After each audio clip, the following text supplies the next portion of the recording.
ल है साथीभाइ ल यो टर्की कालिज र लौकाट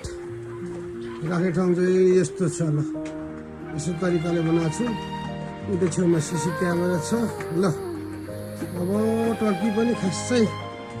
धेरै छैन अब अलिअलि बाँकी छ यहाँ लौकाट चाहिँ यहाँ छन् कालिज चाहिँ अब यतापट्टि यहाँ हो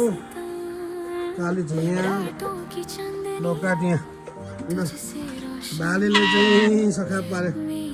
ढाडसाड सब खुलाइदिएको छ ल मेरो छ यस्तै छ साथी हो भिडियो खिच्दैछु यो लौकाट ग्रुप ल भालेले ढाडसाड सब खुलाइदिएको छ भार नचढ्दा पनि भएन त्यतिकै अब चल्ला निस्किँदैन भालेले ठोक्नु लाउनु पर्यो यो ढाडसाड सब खुलाइदिएको छ है